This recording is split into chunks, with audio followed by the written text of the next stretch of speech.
Hola, Hola. Hola. buen día, Hola, o tardes, o noches, o quien sea, dónde están, dónde. Reina está cenando, muy bien, alguien la está pasando bien.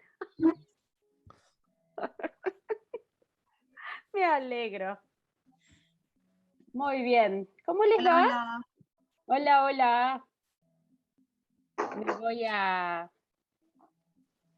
Me voy a renombrar acá para ser yo.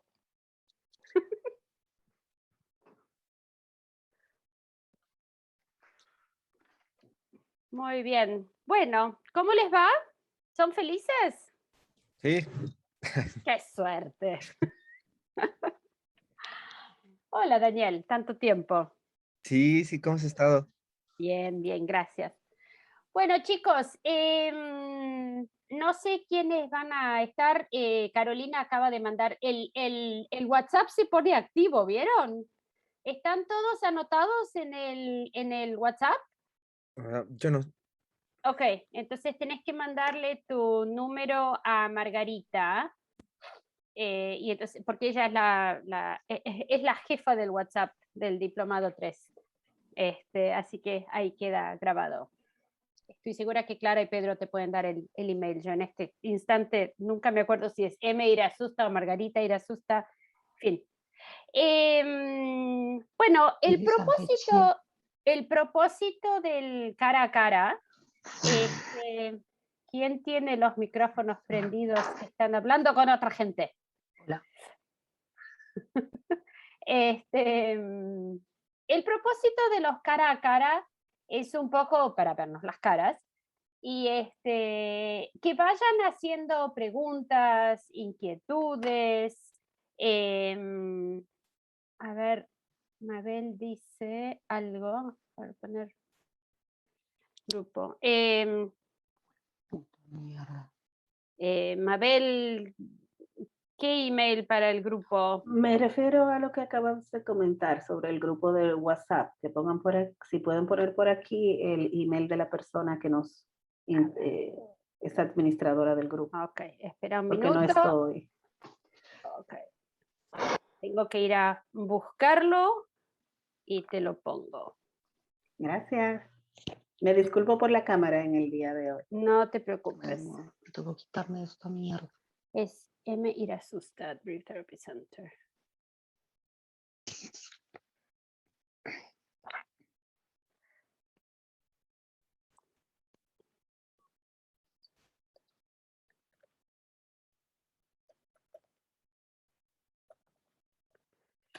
Ahí va.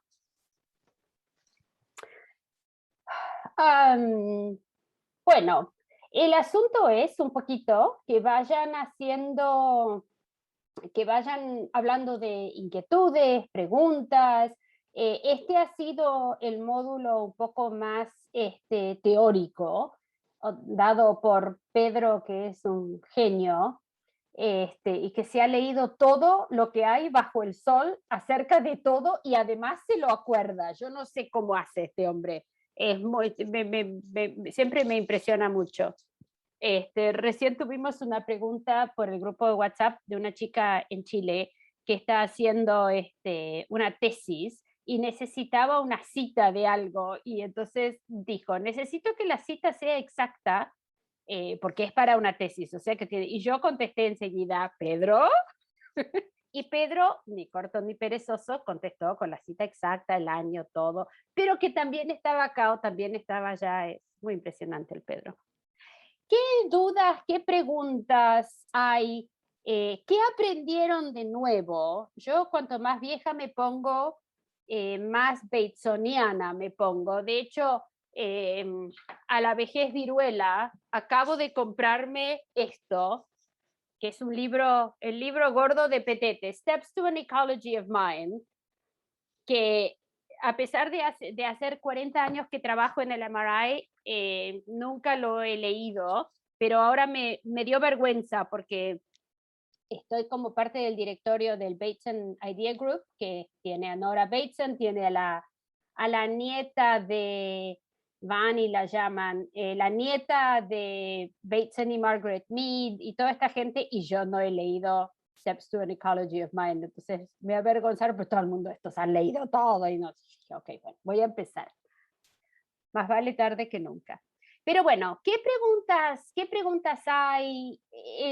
Anímense, porque la idea es que esto sea un diálogo en vez de una clase, no es una clase, es un diálogo.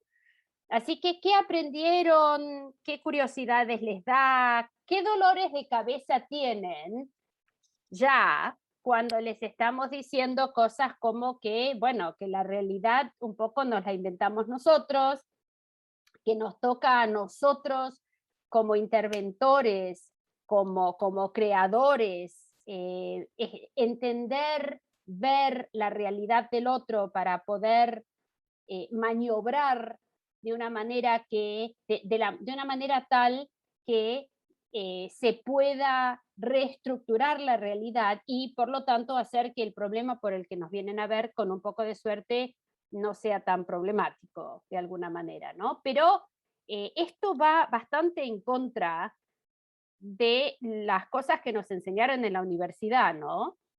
Donde nosotros sabemos, donde nosotros tenemos que hacer todo lo que sea posible para que el cliente esté mejor y el cliente o paciente puede simplemente estar ahí sentado y ser el receptor de todas estas ideas sin tener que hacer demasiado.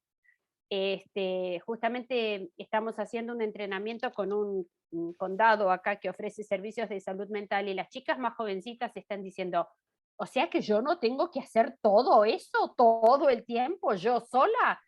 Y no porque no funciona, no porque no sirve, porque la persona con la que estamos trabajando tiene que remar con nosotros, porque de última el problema se lo llevan ellos a casa y no nosotros. Nosotros tenemos los propios que nos llevamos a casa. Pero Romina dice, sí, es que cuando uno ya tiene más de 20 años los problemas se amontonan. Pero el problema con el que viene el cliente es del cliente. Y no podemos hacer todo y remar solos porque lo que vamos a hacer es remar en círculos. Pero esto es algo que, sobre todo al principio, debiera estar dándoles dolor de cabeza. Entonces, cuéntenme acerca de sus dolores de cabeza y a ver si los podemos resolver. ¿Quién se anima primero? ¿O nadie está prestando atención? Voy. Aquí, ahí va. Dale, Romina. No, Yo sí, si miro para abajo lo estoy primero tomando notas. es, estoy con este gesto todo el tiempo, intentando pensar circularmente, que es el primer choque del modelo, el dejar de causa-efecto y estar todo el tiempo, bueno, y usted qué dice, y el que dijo, y empezar a practicar en la sesión bueno, y a ver las conductas en esos términos. Bueno, y entonces usted dijo, y el contexto. Entonces ese creo que es el primer cambio grande en el que empezar a practicar el modelo y lo que cuesta, porque lo lees y es fácil, pero en la práctica es muy complejo. ¿Por qué complejo, Romina? Porque sí, estoy de acuerdo, pero ¿cómo te es complejo como terapeuta? Yo sé que vos sos porque terapeuta. Te vas perdiendo bueno, Pedro lo puso claro, lo que es descripción y explicación. Ellos explican tal vez un porqué, y el salir del porqué y quedar atrapado en el porqué, ir buscar causas, el pasar a describir el problema en otros términos y salir de la causalidad para empezar a pensar la explicación. Y en la explicación, claro, empezar a puntuar esa secuencia. Entonces él dijo, y usted dijo, y el que le dijo, y ahí es donde Porque en la recaudar la información para eso. Porque en la descripción estamos armando una película donde nosotros podemos literalmente ver y escuchar la realidad de la persona que tenemos adelante. Mientras que cuando empezamos a explicar, el peligro es que nos vamos en nuestras cabezas, a nuestras teorías, y dejamos de escuchar. Y al dejar de escuchar, perdemos todo lo que yo llamo la curiosidad, que es la parte de antropología que trae también Bateson, y a través de Margaret Mead y a través de ellos John Wickland. Pero si dejamos de ser antropólogos, de ser curiosos, nos perdemos la mitad de la información que nos están dando. Y entonces dejamos de ver el mundo desde el punto de vista de la persona a la cual teóricamente estamos tratando de ayudar. Ahora, en todas nuestras carreras, lo que se nos ha enseñado siempre es a buscar explicaciones. Esto ocurre porque, esto ocurre porque. Y muchos de nuestros clientes vienen con esa misma mentalidad y ellos mismos empiezan a hacer. Lo que es interesante es que ellos creen que eso es lo que queremos escuchar y la mayoría de los interventores eso es lo que quieren escuchar. Y eso es donde se causa el primer ruido grande, de alguna manera, porque nosotros tenemos justamente que ser precavidos contra las explicaciones, porque en el minuto en que damos una explicación, nos perdemos la descripción y dejamos de escuchar lo que nos está contando el cliente y perdemos entonces la habilidad de intervenir y de poder hacer que la persona, en vez de ver esto desde este punto de vista, lo veo desde este punto de vista. Interesante, porque ahí se reflejan ustedes, miren. Qué lindos. Están viendo mi realidad, están viendo mi percepción en este minuto. Y entonces, bueno, eso es lo que hace que se pueda cambiar y donde una intervención relativamente mínima puede hacer que con esa reestructuración el problema por el cual viene alguien a consultarnos deje de ocurrir de la misma manera. ¿Sí?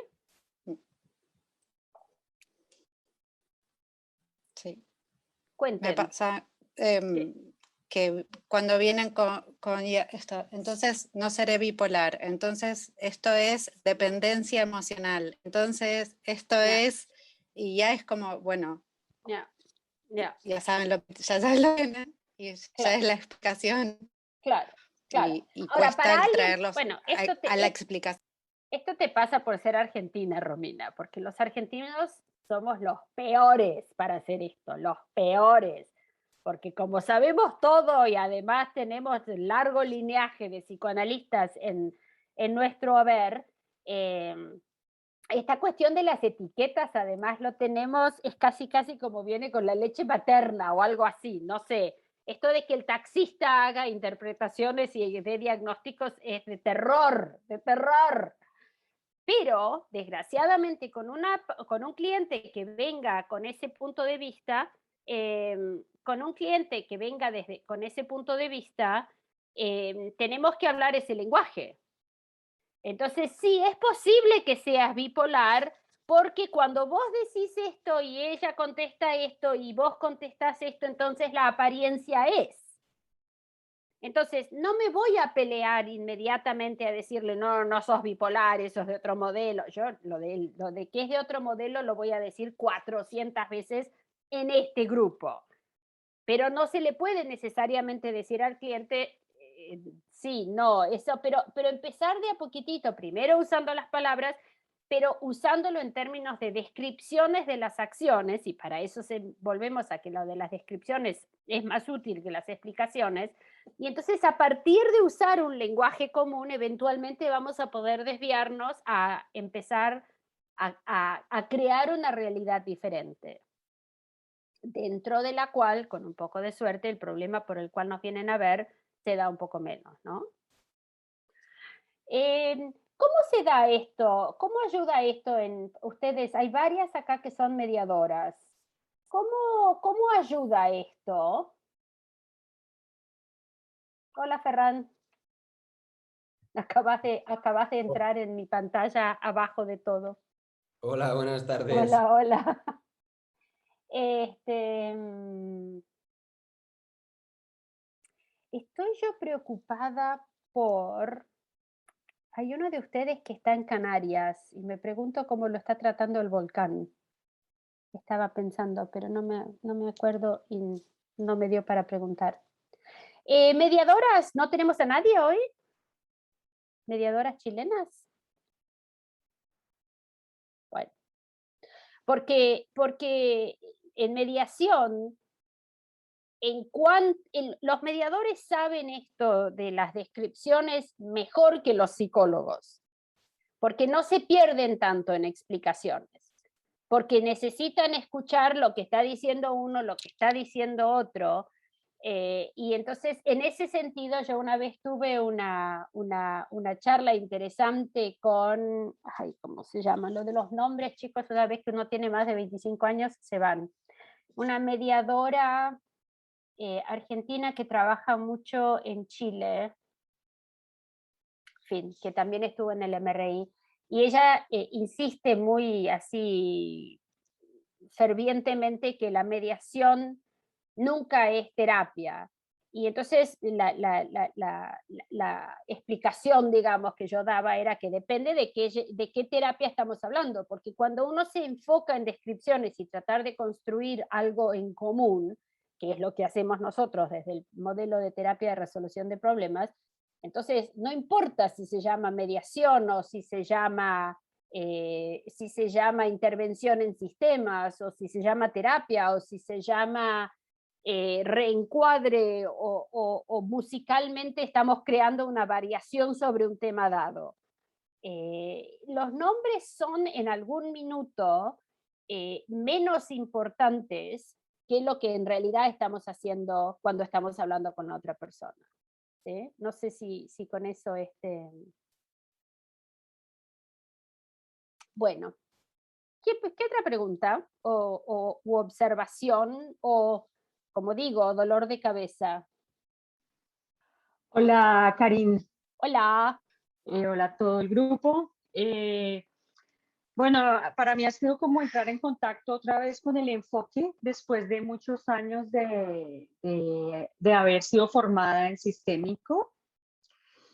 Y trabajo en un medio que es como, bueno, muy cercano a la psiquiatría, a la pauta severa, a problemas crónicos de depresión, de ansiedad, problemas de personalidad, hay de todo un poco. Uh-huh. Y a veces es un poco, es más como la reflexión de, a veces es un poco difícil Uh-huh. guardar la perspectiva, como tú lo dices, de la descripción, y a veces sí siento que me caso con el diagnóstico o asumo un rol como de pronto el rol más clásico del terapeuta que sabe y que va a decir y que va a dirigir hacia dónde. No, momento, Rocío. El hecho de que estemos pidiendo descripciones no quiere decir que nosotros como interventores no dirigimos el proceso. Nosotros dirigimos el proceso mucho desde el principio. Se nos ha llamado, y yo lo asumo con mucho orgullo, que somos muy manipuladores, ¿sí? Absolutamente. Cuando estoy con un grupo que conozco menos, y ustedes, estoy asumiendo que nos vamos a conocer más y más en vez de menos y menos, y entonces me lo van a perdonar, pero entonces cuando estoy con un grupo que conozco menos, hablo de tener influencia. Pero sí, el terapeuta, el interventor, por definición, es el que guía el proceso. Entonces, no tengas miedo o vergüenza de decir que estás dirigiendo el proceso. Lo vas a dirigir siempre. Y entonces, como lo vas a dirigir siempre, es asumir de qué manera lo vas a asumir, por supuesto, de manera ética, siempre. Ajá. Pero asumir que eso va a ser así. Entonces, que el cliente decide, que el cliente... Sí, nos va a decir en qué dirección quiere ir y nos toca escuchar para poder serles útiles, pero que somos nosotros los que vamos a dirigir el proceso desde el principio y asumido. ¿sí? Ujú, Ahora, ok. contame un poquitito más en qué contexto estás trabajando, Rocío, porque suena como que estás medio clavada con estas casos serios, como los llamo yo, y cuando en el fondo una persona que está medio internada con depresión es poco cliente, y es más cliente quizás la familia.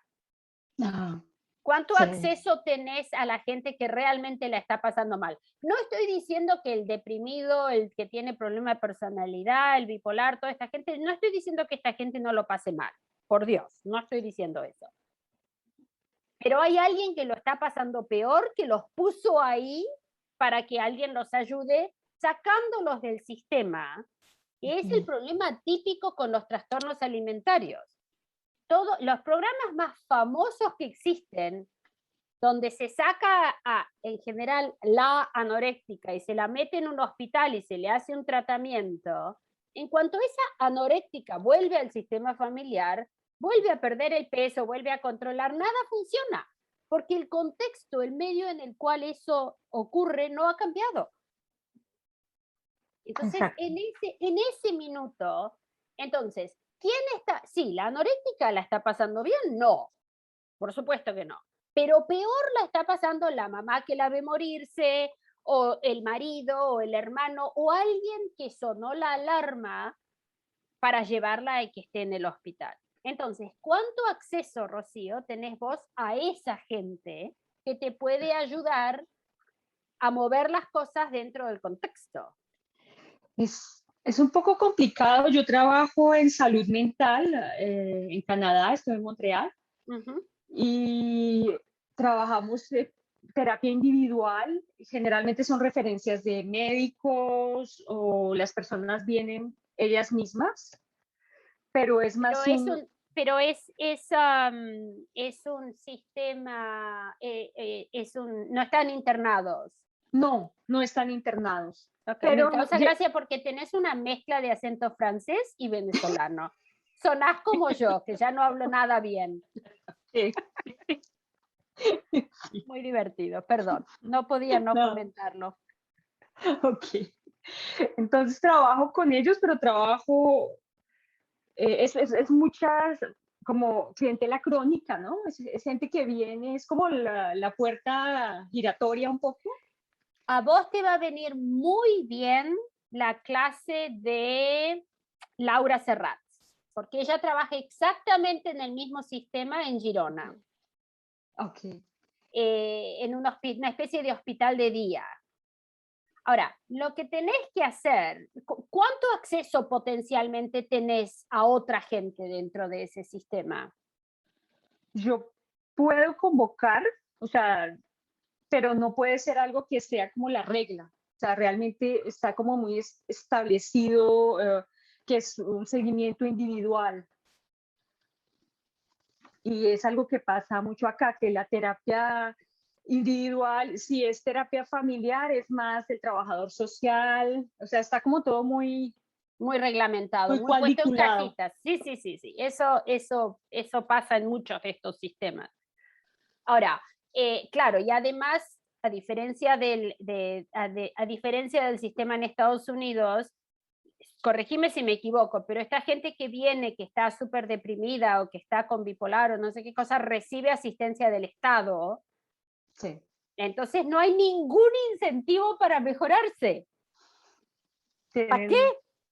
¿Para qué? Van a tener que salir a lidiar con la vida. Si dejan de estar deprimidos, van a tener que salir a lidiar con la vida. Esto es lo mismo que pasa en España también, donde los subsidios son maravillosos, pero también son un incentivo en contra de que la gente cambie. No sé cuánta gente tengo. Ferran, sé que te tengo a vos ahí, no sé quién hace esta reina también en España. Eso es un problema del sistema y donde justamente el sistema dicta qué es lo que se va a hacer.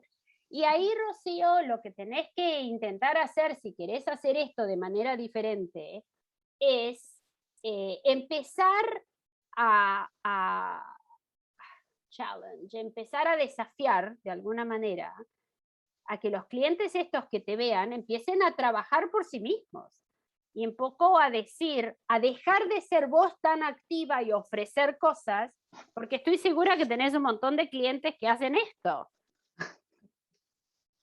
Total. Y entonces, cuanto más trabajás vos, menos necesitan trabajar ellos. Y eso es lo que perpetúa ese circuito.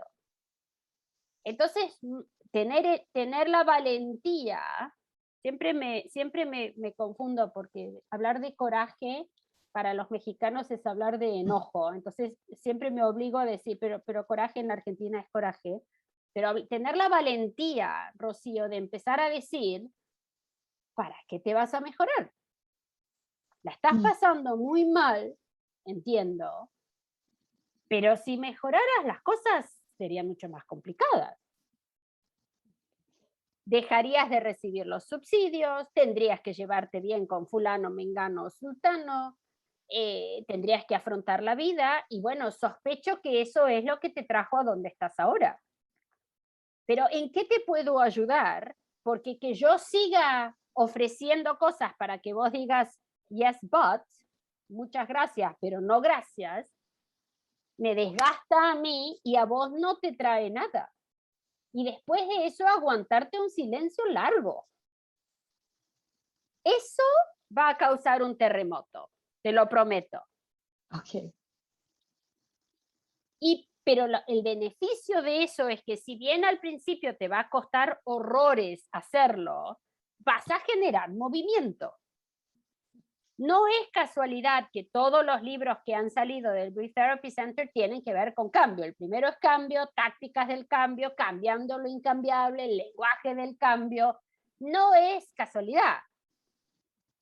Lo que estamos buscando es un cambio.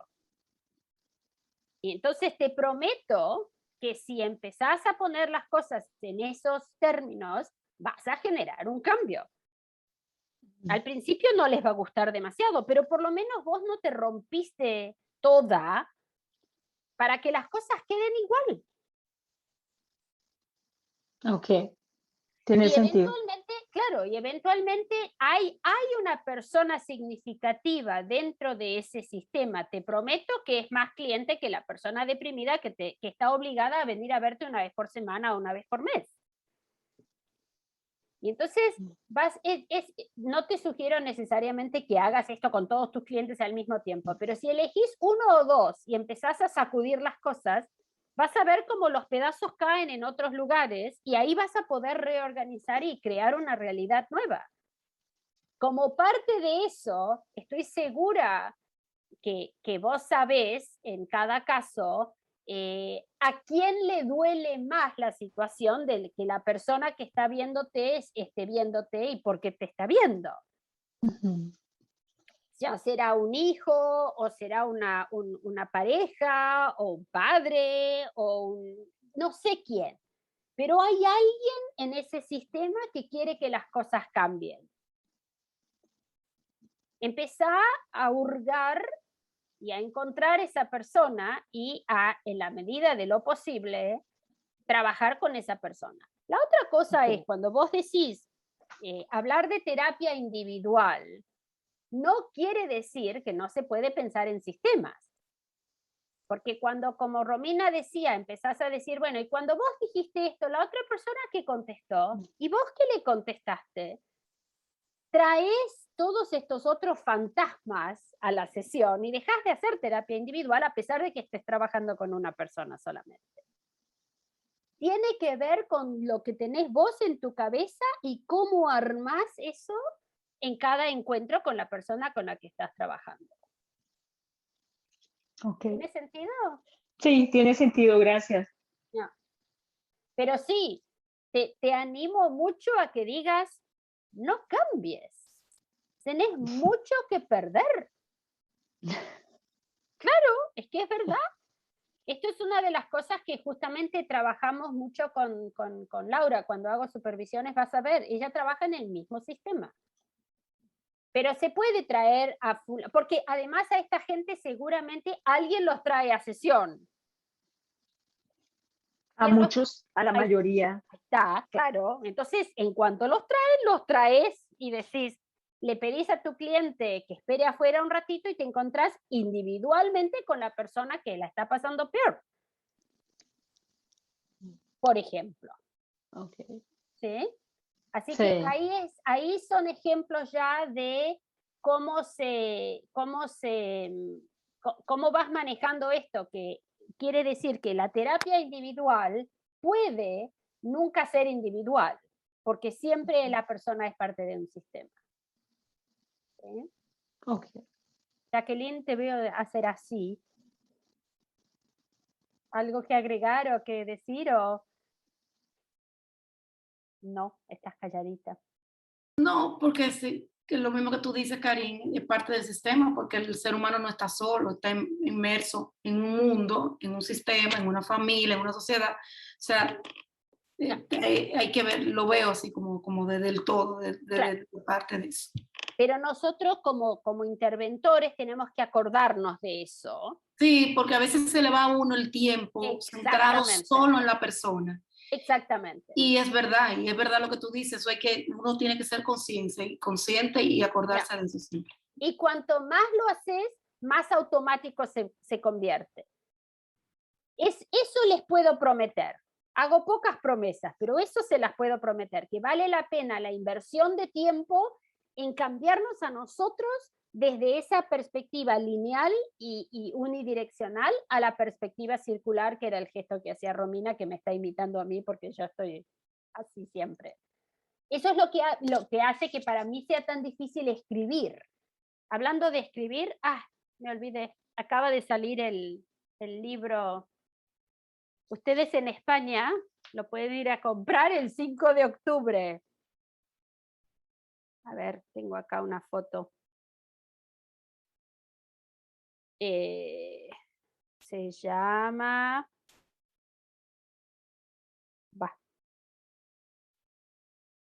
Sobrevivir a la crianza de los hijos.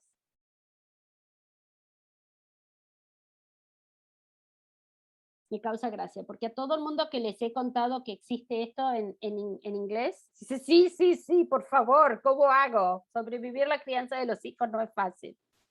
Pero Herder está haciendo difícil en términos de mandarlo a Latinoamérica, así que el lunes me voy a encontrar con ellos a ver. Pero eso también es, los padres que nos traen a los hijos a decir, arréglenmelo, o eso nunca va a funcionar, jamás, porque los chicos no tienen el poder de promover cambios. Empiezan quizás cuando son un poco más adolescentes y cuando son más difíciles de manejar y a poder tener un poco de iniciativa propia, de poder... Tengo justamente una chica ahora que tiene 16 años, donde los papás se quejan de que le hacen todo, etcétera, etcétera. Entonces nos hemos estado encontrando en un parque, porque por lo del corona, por lo del virus, no quieren venir a mi oficina. Y entonces tiene ella un parque que está muy cerquita de su casa, pero le cuesta llegar porque tiene que ir sola, pero era más fácil que los papás la lleven al parque un poco más lejos. Y entonces una de las cosas que le he estado diciendo es, vos te estás quejando de que no tenés independencia, encontrémonos en el parque donde está más cerca de tu casa y no necesitas pedir nada. Por ejemplo. Sí, Mabel. Conectaba un poquito cuando hablaban anteriormente el tema con el libro de Cambiando lo Incambiable, que hablaba siempre de trabajar con el que trae la demanda. Claro. Entonces ahí es donde como que se entra todo lo que es la parte sistémica, aunque estemos trabajando incluso individualmente. Lo veo desde ese punto de vista también. Claro, claro. Pero lo que está diciendo Rocío es que ella a veces no tiene acceso a esa persona, porque el sistema cuadriculado dentro del que trabaja, que es el sistema donde nos toca trabajar a muchos, no te da necesariamente acceso a la persona que trae la demanda. Entonces hay que ir a pescarla y hay que crear agujeros y oportunidades de poder empezar a hacer eso un poco más. Claro. En un mundo ideal, Dick Fish siempre decía que en el paraíso del terapeuta uno puede trabajar con la persona que trae la demanda, con la persona que quiere cambiar. pero todos nosotros trabajamos en el infierno de los terapeutas, que es donde nos tenemos que trabajar con las coordenadas que se nos dan. Ferran, te estoy tomando de punto, te veo y estoy viendo tu carita, entonces, ¿qué preguntas? ¿Qué te ha dado dolor de cabeza? Bueno, que hoy de momento no traía ninguna pregunta, porque quería escuchar un poco qué hablabais todos, así que como pregunta como tal no tengo ninguna. Pero ¿qué te hace ruido? ¿Qué te suena interesante? ¿O qué te ha sonado interesante de las 3 últimas clases? ¿O nada? De lo que estabais hablando una ahora... porquería todo. No, de lo que estáis hablando ahora, que claro, yo soy psicólogo del deporte y me encuentro con, claro, muchas veces trabajo con los deportistas de formación y es verdad que a veces nos centramos mucho en trabajar con el jugador o la jugadora, que es adolescente o joven, y pocas veces se trabaja con los padres o con el coach. Con los entrenadores, exacto, con el Claro. coach. Y quizá... bueno, una de las, por eso estoy aquí, para aprender, para poder trabajar un poco con todo su entorno y no solo con el deportista. Y trabajas porque claro, sospecho que, estoy pensando en voz alta acá, lo cual me pasa muy a menudo, debe ser distinto trabajar con un futbolista que con un tenista, por ejemplo. Porque el tenista potencialmente están jugando singles, mientras que el futbolista nunca está jugando solo. Debe haber una diferencia ahí, ¿no? Sí, claro, el problema es que cuando todo lo que es deportes individuales, claro, su entorno es mucho más reducido, aunque tengan nutricionista, fisioterapeuta, entrenador, padres sobre todo. Claro. Es el principal problema. Pero al menos no hay compañeros ni para posición, ni para... O sea, que a veces el rival de la posición es un problema. O incluso, claro, en un equipo de fútbol que son 20 personas, siempre es complicado a nivel de gestión. Y depende del carácter de cada uno. Si es más introvertido, quizá en un deporte individual no le afecta en su día a día entrenando, pero si está en un equipo de fútbol o de baloncesto o de cualquier otro deporte grupal, claro, pasa a ser un problema que sea introvertido porque quizás se siente alejado del grupo, de la dinámica. Y porque además hay un peligro entre comillas, mucho más real de poder ser reemplazado. Sí, está al lado. El reemplazo está ahí mismo. Y el reemplazo tiene más incentivo que el que está en la posición en ese minuto, porque el reemplazo tiene algo hacia lo que él trabajar, mientras que el otro ya de alguna manera el incentivo es no perderlo. Sí. Pero de alguna manera es un incentivo negativo en lugar de un incentivo positivo. Así que es una situación interesante. Claro, porque en el momento que lo consiguen, ya tienen miedo de perderlo. Por supuesto, claro. Claro. El que no juega está todo el día pendiente de conseguir jugar, pero en el momento que ya juega, a partir de ese momento tiene un problema. Así, claro, porque además están las lesiones, hay una cantidad de cosas. Por supuesto, habrás visto el programa del Ted Lasso. ¿Lo has escuchado nombrar? Me suena, pero no lo he visto. Por favor, míralo, te vas a morir de risa. La premisa está en una de las plataformas. Me puedo fijar. Apple TV. Es de Apple TV. Apple TV, ahí está, viste, yo no sabía, pero alguien sabía. Te lo recomiendo mucho.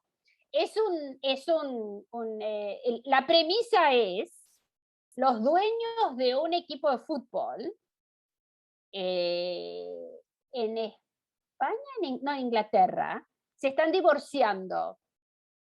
Y a la mujer le toca en la herencia o en el divorcio, le toca el equipo de fútbol. Y ella no sabe nada de nada. Y además quiere vengarse del marido.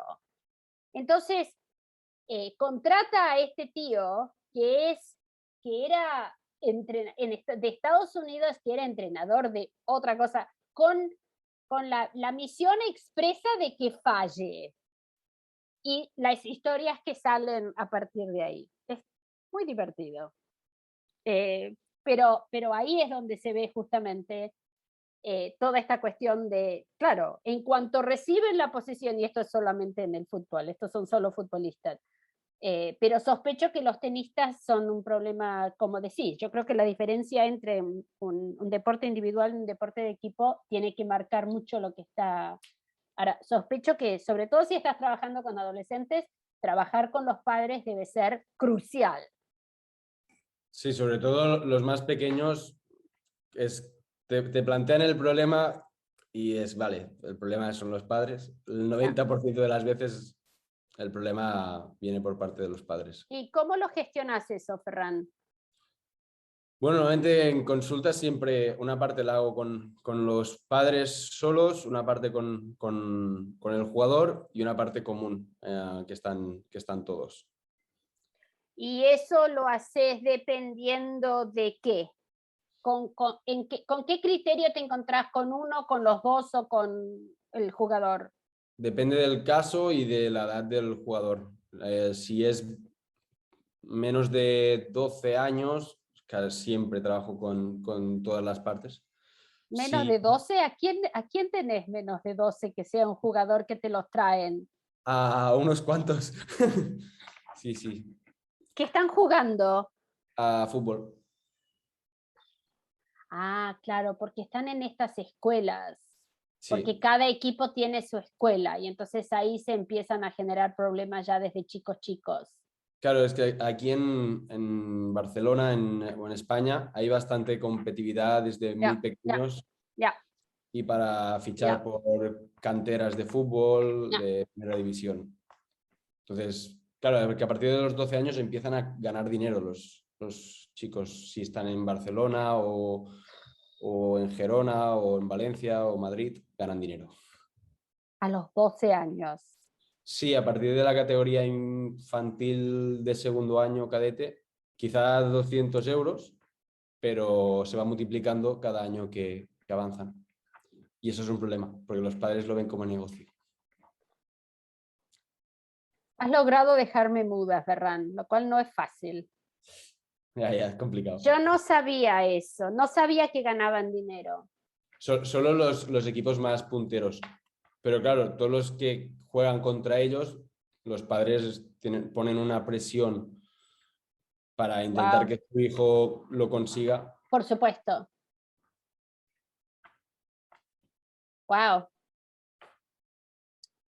Ok, me quedé muda porque claro, empecé a pensar en qué clase de educación académica reciben estos chicos cuando la presión está tan focal. Sí, tiene que haber una imagen de que se los está educando académicamente también, pero claramente eso, mírate la cara, claro, sí, es una imagen nomás.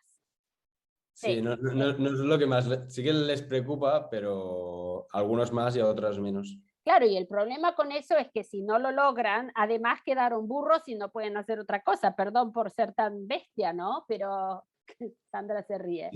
Yo al pan, pan y al vino, vino. Mi hijo más chico hizo un semestre en la escuela internacional ahí que está en el Prat de Llobregat. Y tenía uno de los chicos, esto era escuela, ¿cómo lo llaman ustedes? Media. No, antes del bachillerato. Y entonces había... Un grado medio. Claro, y entonces había un chico que estaba en la clase de Andreas, mi hijo, que estaba también en la escuela del Barça. Y ese chico también era bueno, eso es mi punto de referencia de ver cuánta presión tenía y cuán poca presión tenía en la escuela, porque si no entregaba la tarea de matemática, bueno, era porque tenía que ir a jugar, y bueno, porque tenía que, sí, así que desde ahí es que estoy diciendo esta cuestión de que pero no tenía idea que les estaban pagando ya. Interesante. Sí. Sí, ahí, claro, y el problema ahí es que hablar con los entrenadores es también bastante inútil, porque el entrenador tiene solo una misión en la vida, pero y al final Claro, los padres son el problema porque los padres son los que les toca velar por la salud mental y física y educacional de sus hijos desde los 12 años en adelante o también desde más chicos, ¿no? Uf, interesante. ¿Viste que tenías algo que contribuir? Sí, no lo sabía. Claro, claro. Sí. Muy bien. ¿Quién más tiene algo? Dilexis llegaron a donde tenían que llegar. Pasaron del auto a estar sentada. Sí, ya llegamos. Muy bien. ¿Qué otra pregunta? Yo tenía una. Sí. Pero, bueno, ya, fíjate que ya llevo un año con Clara, ya llevo un año supervisando y para mí, pues bueno, muchas de estas cosas todavía siguen siendo como bastante nuevas, ¿no? Algo que sí me ha costado mucho trabajo, pero para mí me parece como muy impresionante cómo lo hace Clara, ¿no? Que es el hecho de hacer un reencuadre. O sea, un reencuadre en general es cambiar la perspectiva, ¿no? A través como de las palabras. Entonces ella me dice, pero bueno, ¿viste cómo lo hice? Y me dice, pues conjunté todos los elementos y di el mensaje, ¿no? Y la verdad es que es algo que por lo menos yo en la universidad jamás en la vida podía haber pensado hacer una intervención de estas, ¿no? Todo era psicoanálisis y era de repente escuchar al paciente y nada que ver, ¿no? Pero obviamente ahorita que ya llevo un año, fíjate que me cuesta mucho como conseguir como esos elementos, ¿no? Pero es como...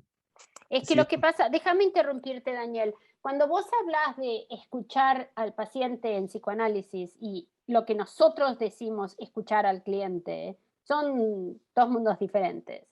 totalmente. Dos mundos diferentes. Y esto es una de las cosas que yo quiero enfatizar mucho, es esta cuestión de cómo escuchamos al cliente y por lo tanto, qué les pedimos y cómo se los pedimos.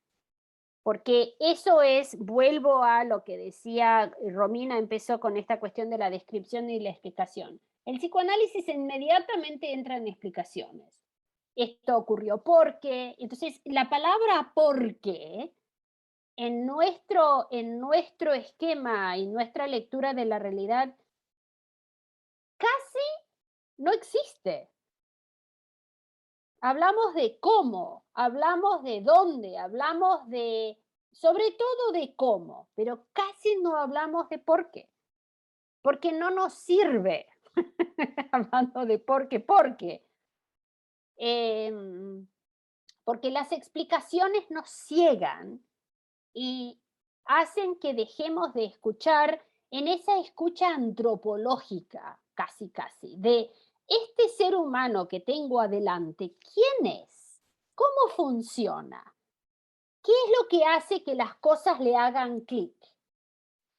Habiendo dicho eso, el tener esa descripción muy precisa no siempre hace que sea fácil intervenir, porque nosotros podemos tener, sobre todo cuando uno lo ha hecho durante mucho tiempo, en cuanto el cliente abre la boca, tenemos ya idea de cuál es el problema, cuáles fueron las soluciones intentadas, qué es lo que no está funcionando. Pero el problema, sobre todo con clientes que nos vienen a ver, donde el chico o la persona identificada como siendo el problema tiene el diagnóstico de estar enfermito, eso lo hace muy difícil de cambiar, porque todo el mundo está muy invertido en ese diagnóstico y tiene mucho miedo de promover cambios. Entonces, cuando tenemos papás que tienen miedo, cuando tenemos papás o tenemos clientes que tienen miedo de que cualquier cosa va a hacer que las cosas se pongan peor, cuando el peor son las alucinaciones o es agresión o es algo que ellos han vivido y que por Dios no quieren repetir, hace que hacer una intervención y que se vea el cambio sea un ejercicio de mucha paciencia. Esos son los casos menos divertidos de trabajar, francamente, porque en general cuando hay enojo, cuando hay, bueno, esto tiene que cambiar, hay más flexibilidad por parte de la gente de hacer una acción positiva que sí va a generar un cambio. Cuando la gente tiene miedo, el cambio es muy difícil. Es muy difícil. De hecho, justamente el caso de esta chica de la que estoy hablando me tiene, a pesar de tener 40 años de experiencia, me quita el sueño todavía algunas veces. Ahí, les estoy mostrando la hilacha, que no siempre es fácil hacer esto. Es una chica que tiene dolor crónico, pero que yo sospecho que tiene, bueno, que sabemos que tiene más miedo al miedo de tener dolor que tener dolor por per se. Y entonces, pero está muy invertida ella, sobre todo en el último año, en ser la persona que sufre. Y tiene que sufrir más que nadie, y tiene que dolerle más que nadie. Entonces, se pelea sobre todo con la mamá a los gritos y a las patadas y cosas horribles, y la mamá sufre emocionalmente horriblemente porque no sabe cómo cambiarlo, pero también tiene terror porque la ve como enfermita y como frágil. Y entonces estoy muy perdida, muy perdida. Me la encuentro en el parque a esta niña y además es una músico maravillosa. Tiene 16 años y toca un instrumento de cuerdas, pero con maravilloso. Pero no es suficiente para sacarla de esa identidad de yo soy dolor, porque si sale de ahí se le desmorona el mundo. Y entonces es yo sufro más y la mamá dice, no, yo sufro más y yo sufro más. Y entonces, y además son las dos mujeres, el resto es del papá y son dos varones. Y entonces se producen estas guerras de titanes entre las dos mujeres en la casa que debe ser un horror. Un horror. Y bueno, el hecho de que a mí me quede claro lo que tendría que ocurrir no me ayuda todavía a vendérselo a la mamá, a que deje de controlarla y de monitorearla y de estarle encima, que hace que a la hija adolescente, gringa además, porque estos papás son extranjeros, pero esta nena ha crecido en Estados Unidos, es muy, muy gringa. Y entonces eso es otro lugar de conflicto, donde la mamá dice, pero es que yo sufría cuando tenía su edad y no podía y no sé qué cosa, y el respeto por los padres. Y a esta nena le importa poco todo eso porque es muy gringa. Entonces hay tantos lugares de conflicto que todavía no he logrado dónde entrar a este sistema. Así que, como digo, el hecho de saber qué es lo que hace falta, el panorama lo tengo armado porque escucho y porque veo y porque practico la antropología. Pero eso no quiere decir que la intervención sea fácil y muy derechito. ¿Sí? No sé de dónde venía esa pregunta, pero bueno, ahí se las doy. ¿Qué más?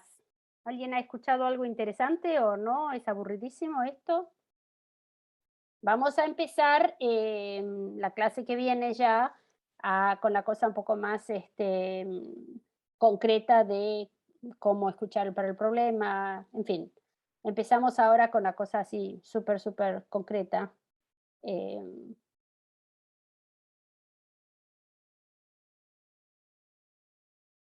más?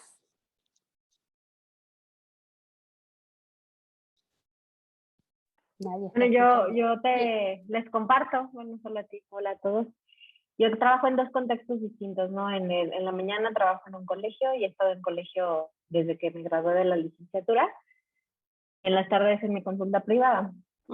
Coincido mucho contigo, Ferran, no imagino cómo sería aquí si les pagaran a los chavos. Acá en México, yo estoy en México, la posibilidad de que los jóvenes se conviertan en futbolistas profesionales, donde es un país con muchísima competencia, hace como estas grandes cosas de dejarlos, los sacan de la escuela a los 12 para practicar enteramente y luego no lo logran porque es muchísimo.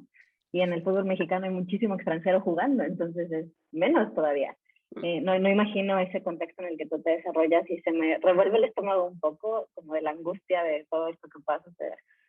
Y bueno, yo quiero compartir que tengo también formación sistémica como como Rocío lo dijo en su momento, lo tomé hace bastante tiempo y muchas veces me encuentro atendiendo a familias en estos contextos donde a mí me muerdo la lengua para no decir cosas que quiero decir, pero me cuesta mucho trabajo porque hay cosas que me parecen como inaceptables. Entonces, de repente me ha tocado, porque claro que caigo y claro que me resbalo, que cuando hago intervenciones como muy así, luego la gente no vuelve porque fueron demasiado rudas o demasiado... Y esa parte es como mi angustia total, y así como a tu chica Karin que le da miedo el dolor, a mí me da miedo meter la pata, y por eso también siento que de repente me retraigo en hacer intervenciones, porque no quiero que las familias dejen de venir, porque sé que lo necesitan, porque sé que es por como el bienestar y la seguridad de hijos e hijas con los que me toca compartir. Entonces estoy así todo el tiempo, así de, no, espérate, todavía no sé qué, no sé qué, y tampoco me puedo concentrar tanto en lo que verdaderamente dicen, por justo esta dinámica, ¿no? Y es una locura. No sé, solo quería compartirlo, porque no sé si alguien más se sienta de la misma manera. Gracias, Sandra, pero bueno, con un poco de suerte, lo que te falta, que espero que podamos dártelo, es un poquitito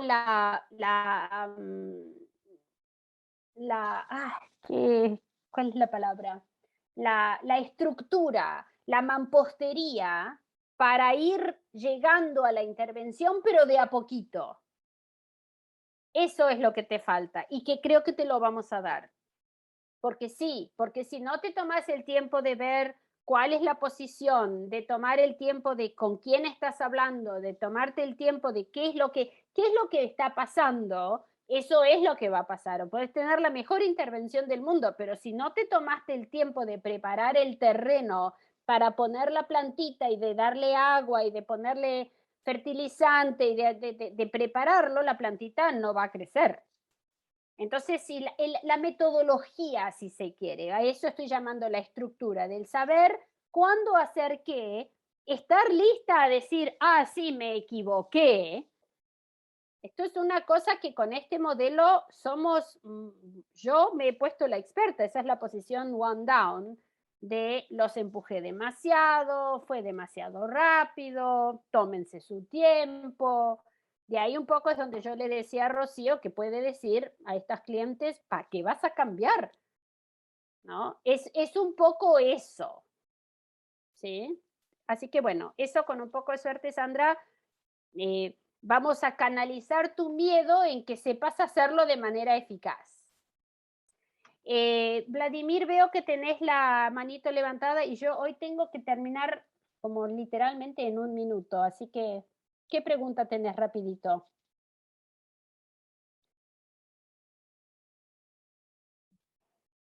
¿Me escuchan? Sí, pero tenés medio minuto. Tengo breve tiempo, pero bueno, volviendo al miedo. Yo sentí el miedo que decía la compañera en el caso de una familia en que vivía un hijastro en la casa, y el problema final estaba en que el hijastro y la madrastra habían entrado en una relación de intimidad.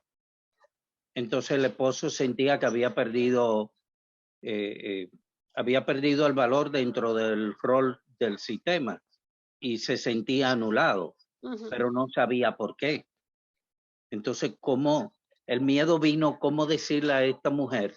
Bueno, yo sé lo que está pasando aquí y aquí hay que reestructurar este sistema y hay que darle la jerarquía que este hombre debe tener dentro del sistema, y hay que ir sacando a este hijastro del sistema porque no debe estar dentro del sistema.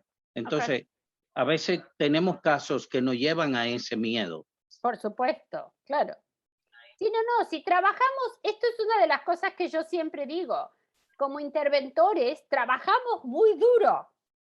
Por eso que tenemos que ser estratégicos en cuánto vamos a remar y cuánto tenemos que hacer que el cliente reme también, porque son las vidas de ellos y no hacemos magia. Bueno, chicos, espero que haya sido útil. Me encanta que este sea un grupo un poco más chico que el de la segunda generación, porque con un poco más de suerte los podré conocer un poco más íntimamente. Nos vemos pronto. Cuídense mucho. Gracias. Bye, gracias. Chao, hasta luego. Gracias. Adiós. Gracias, adiós. Gracias, Karin. Gracias.